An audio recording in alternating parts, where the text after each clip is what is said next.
Today, it's just one heart girl, but usually it's both of us. Hi, everybody. Just want to let you know that we are live on TikTok as well. So if you're watching this on Facebook and you have TikTok, what would be so helpful for us is if you would go over to TikTok and find us live and hit the heart button. We really want to get our message out, and our messages of hope, of empowerment, of heart healing, of self healing, of connecting back to source and connecting back to you so that you can be,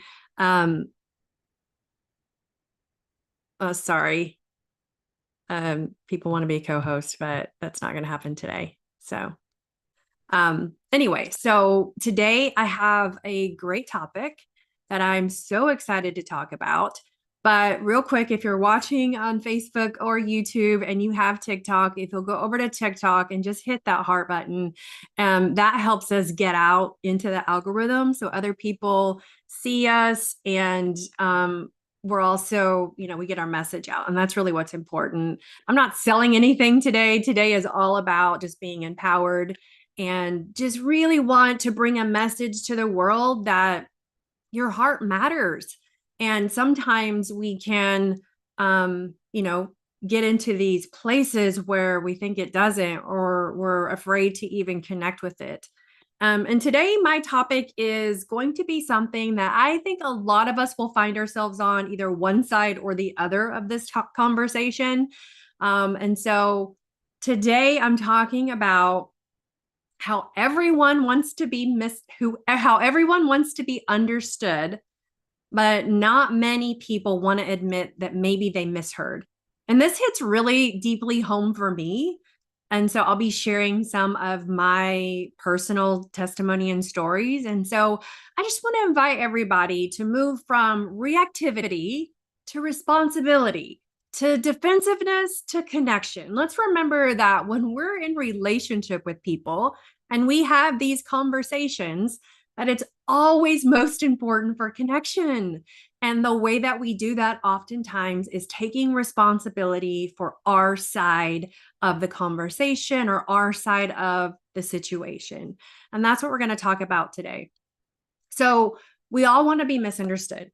We crave connection. I mean, I crave connection. I'm sure that you do. You probably also crave empathy. You want people to understand what you're feeling and sit beside you, and you want to be validated. You want to know that what you are saying or doing is valid. Like, we require that. God created us to be in relationship. And so often,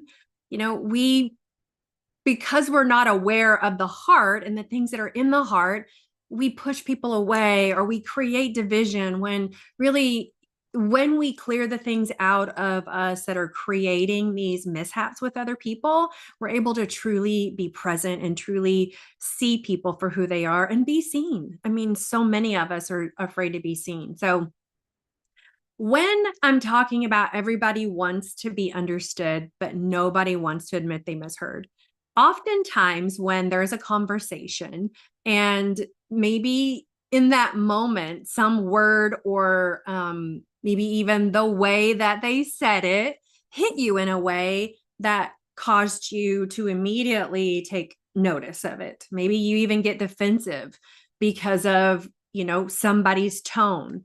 Like when, someone, maybe even your spouse or your significant other or a child, says something simple and your body immediately reacts before your brain can catch up. It's like, oh, that hit me. And immediately there's like this defensiveness that comes. It's it's not about blame. So remember, as I'm talking, this is not about like somebody did something wrong and somebody else did something right. Like, it's not about blame. It's really about awareness. It's about when we can take responsibility for what filter we're hearing through, we create space for understanding. Here's the deal. When we hear something, it has to go through all of these different filters that we've created before it really hits us into the internal part of us. And so when that happens, what we do is we hear it through these lenses that we have, these filters, we don't always hear the message that was given. So we don't hear with our ears, we oftentimes hear with our hearts. And that's not a bad thing if we have the filters cleaned and we're able to hear in the space that or the intention that it was set in. So our nervous system and emotional state shape perception. And so when we're tired or when we're anxious or already feeling unseen, maybe there's an insecurity or there's, whatever, even neutral comments can sound sharp. And, I remember, in my relationship with my husband, there's been many times where one of us had said something and the other one has taken it as something unintended. So, for an example, one time Jimmy said, "Are you going to wear that?" And instantly my mind went to, he thinks I look bad. Like he's like telling me that I should take this off and put something else on. And that insecurity started creeping up. Like, he doesn't like me as I am. But what actually he was meaning to say was, it might be cold outside. And so my heart thought through the lens of insecurity. And so oftentimes we do that. Oftentimes we hear something and it hits some kind of lie that we've believed about ourselves. And so we then internalize that that person has said something negative about us, when in fact they didn't say anything negative about you. They were just giving you a simple message, right? A simple comment or a simple thing. And we in turn have filtered it through that lens of, I'm not good enough or I'm not valuable. And so, filters from past pain is a big one. I mean, a lot of us have had other relationships. Maybe it's been with our parents, our caregivers, or it could have been with a friend, through grade school or high school, or even it could have been, romantic relationships in adulthood, even. And so we pick up things through our pain. We also have unmet needs. A lot of us don't know how to share the things that we need. And so they're just sitting there unmet. We're just hoping and praying, please, somebody hear these needs that I have, even though I'm not communicating them. We oftentimes have these unmet needs, and some of them are realistic and some of them are unrealistic, depending on if we've even talked through it. And then, of course, there's childhood patterns. So when you were growing up, there were ways that you engaged with your family of origin. It could have been your siblings, grandparents, parents. And so those things that we walk through, in life, then they create filters within us. And so if you grew up having to defend yourself, maybe you always felt like you were never understood. And so that's kind of a filter that you're always on guard. Like, I'm not going to be understood. So I'm going to jump back at them when I feel like I haven't been understood or attuned to. And so let's talk about tone versus trigger. Hey, I know, and it's common in my home to say that I speak with the tone. And then I may, like, I will say that that might be the case. My intention, however, is not that. And so sometimes when we think we're reacting to someone's tone, but we're really reacting to our own wound. And I'm not going to say it's always that, but it's really good to know that it could be that you're hearing it through the lens of pain, the lens of a childhood, like your childhood patterns or an unmet need. And so sometimes we do hear a tone and it's actually something that we're reacting to from our own wound. It's just a good thing to think about. So how do we differentiate, there you go, between tone that's actually unkind and tone that hits your trigger? Because that can be almost impossible. Like if we have a filter that is, I'm unimportant, or they're not understanding me, or they're not valuing me, then oftentimes what'll happen is that trigger response, but we hear it as the tone. So a trigger response could be, why are you talking to me like that? Now, I don't know about you, but anybody that says that to me, it kind of sounds like fighting. It's not a connection, right? So what's another way that we could say that? We can feel that way. Why are they talking? Why are they talking to me like that? And instead of saying that out loud, maybe we then take some time and reframe that. And even if they were talking to us like that, what if we said instead, I noticed that tone felt sharp to me. Can we pause so I can check what I'm feeling? Or you could even say, I noticed that tone felt sharp to me. Is that what you intended? So you're taking responsibility for your feelings yourself, but also not negating the fact that maybe that tone was sharp. And so you're inviting conversation instead of assumptions. So tie it to your, like, this is when you tie it to like responsibility, this is why you then have a different view. You begin to have an objective view. So, this is why we teach women specifically, but we also have a lot of men that go through our program and our coaching program to slow down and connect with your heart before reacting. This is one of the biggest tools we teach in the Stress Less, Live More program is how to really connect with yourself, your heart, before you just blah, whatever it is. The heart holds truth, not the trigger. So the trigger is coming from a place within, deep within, but it's attached to a lie. It's attached to something that you don't have, like lack.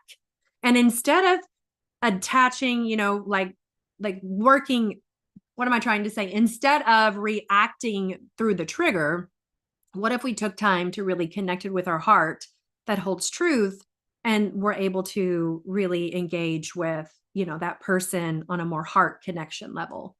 So, I am love like when scripture like speaks truth to everyday life. And James 1:19 in the Passion says, let every person be quick to hear, slow to speak, and slow to take offense. I can remember a pastor I had one time that really just brought this thought to me about becoming unoffendable. And it's really been something that I've worked on becoming. Now, of course, I'm not there. There are still things that trigger me and still things that, offend me in that moment. But what I've learned to do is to not get suck up in like going away, like letting it just take me on this cloud, take me on this journey. So when I feel that trigger or that offense, what I tend to do is to turn to curiosity. What about that thing that they did or thing that they said hurts me so bad or angers me so bad or frustrates me? Whatever the emotion is you're able to turn it to where you're taking responsibility for that offense.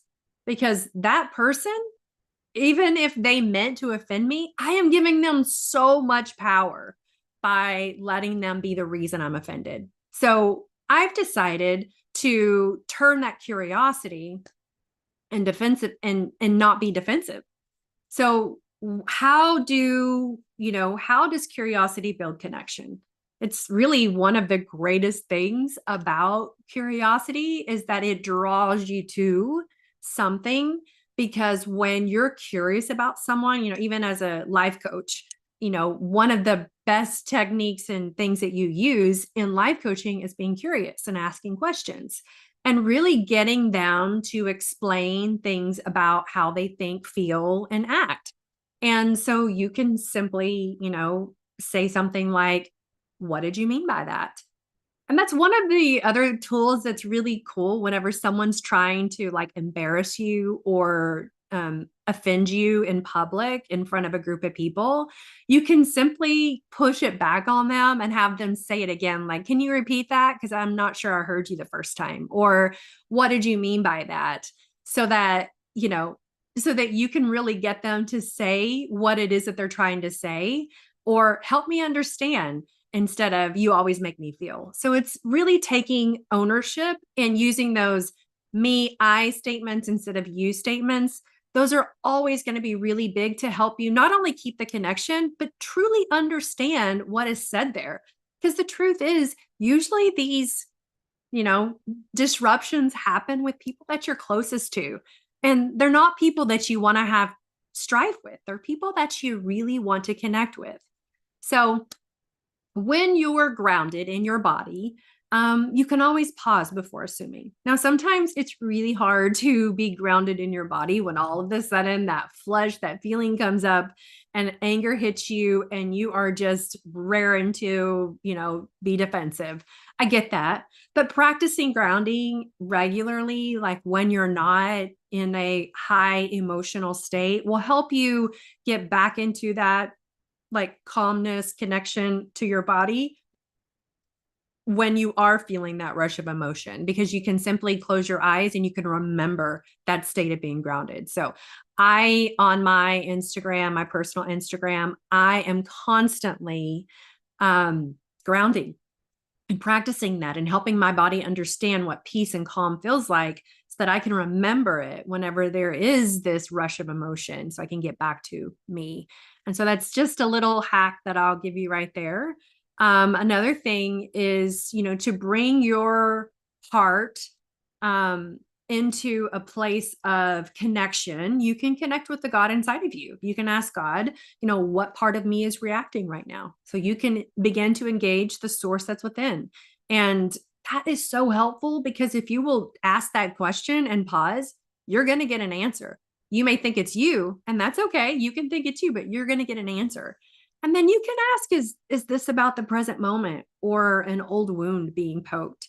And you will almost immediately know the truth in that situation. You will almost immediately be able to access, wow, this is not about right now. This is about another thing.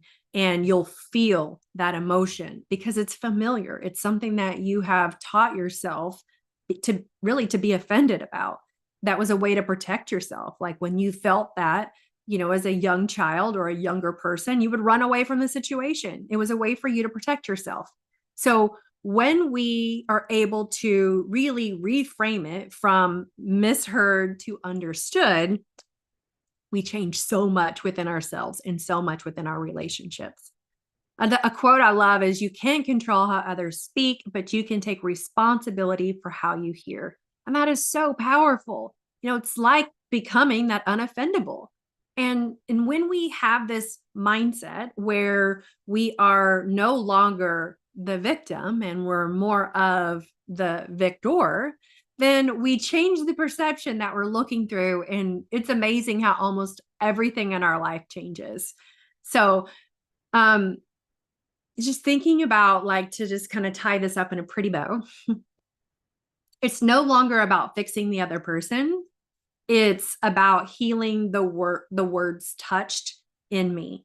So when we take a pause and we allow ourselves to be in the body and to not let the other person control us or even to try to control the other person, then we actually step into this place of maturity, this place of expert even and that's freedom, that's love in action. That's you, having the bigger heart, the bigger brain in the situation and leading the other person, even if they meant harm to you, to a place of connection. I know so many people and that have come through our coaching program and that I've just met in life that have similar backgrounds that I do. I can just feel it, where you have felt unloved, you have felt like not valuable. Like you have always had to, change who you are for other people. And you've become a chameleon. You've become the person that shows up in everyday life, and whatever anybody else needs, you show up as that. And I know that that is a very lonely place to be in. We lie to ourselves and say, I have all of these relationships, but truth is nobody truly knows you. You may know everybody else and you may have, all the tools for everybody. But at the end of the day, you're sitting by yourself alone. Nobody truly knows you because you don't feel safe to let them in. And so this is a really great way to begin to let yourself be seen and let yourself be valuable, like value yourself by turning it around and taking responsibility for the places within you that are getting triggered. So when I started doing the heart work that we do today, I stopped needing everyone to speak perfectly. Like Everybody got to be themselves. They got to show up as whoever they were. And I didn't need them to make me feel good or to say it in a way that made me feel all right, because I began hearing through peace instead of pain. That pain trigger was such a hard one. And I may not have like spoke up about how I felt, but I would put them in a different place in my life because I would see them as somebody who didn't understand me or didn't value me. And so I just want to take all of us through just a little heart reflection. These talks are no good unless we actually do an activation that helps you even feel your heart for yourself. So I want you to close your eyes if you can. If you're driving, of course, keep your eyes open. But if you're listening and you're at a place where you can close your eyes, do that. And if you're not, hey, come back to this. This is going to be on our YouTube channel and on our Facebook channel. So you can come back and see this at any time. So close your eyes for a second. And let's think of a recent conversation that left you feeling misunderstood. Just give it a moment. Don't try, just let it surface. And once you feel that, most of us can remember one pretty quickly. I want you to ask, what did I hear through? What was the filter that came through? Was it fear? Maybe shame? Exhaustion? That's a big one. Or was it love?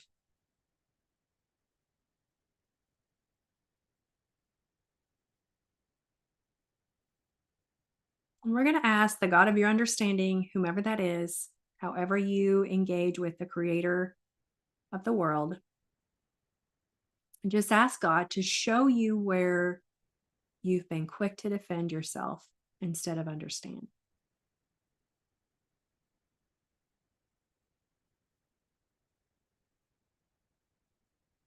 And when you see that, I don't want you to beat yourself up. I don't want you to feel bad about it. I just want you to be an observer. I want you to see where it came from.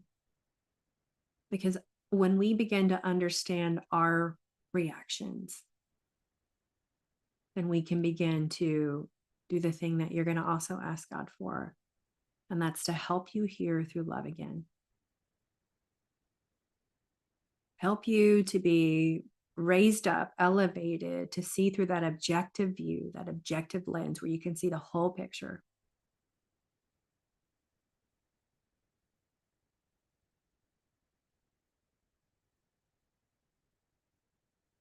And that's something that you can actually just speak out loud, declare every day. I will see through love again. Understanding starts with you. So when you take ownership of how you hear, you open the door for others to be known and for your heart to rest in peace. And that's a really cool thing. So just to remind you, we do have a coaching program. It's a heart transformational coaching program. And this kind of inner awareness and heart connection is what we cultivate inside that Stress Less, Live More program, where women and men learn to listen, not from pain, but from peace. And I would love to walk you through that. So if you're interested, you can check out or actually just jump on a call with me. That's the best thing to do. If you just go to theundividedheart.com and click get started, it'll take you to a page where you can sign up for a complimentary discovery session where we will actually coach you in that session. So I'd love to chat with you, love to meet you. So if that's something you're interested in, or just to chat and get to know us a little bit better, I would love to meet you on one of those discovery calls. So tomorrow, next week, I will actually be gone. My husband and I are leading a marriage retreat, and this year it is going to be in Isla Mujeres, Mexico. So we'll be gone next week, starting that retreat. So thank you for your prayers. Susan will be on with you, and she will bring you an amazing message. And until then, we shall meet in our messages or in a discovery call. So blessings, and we'll see you next week.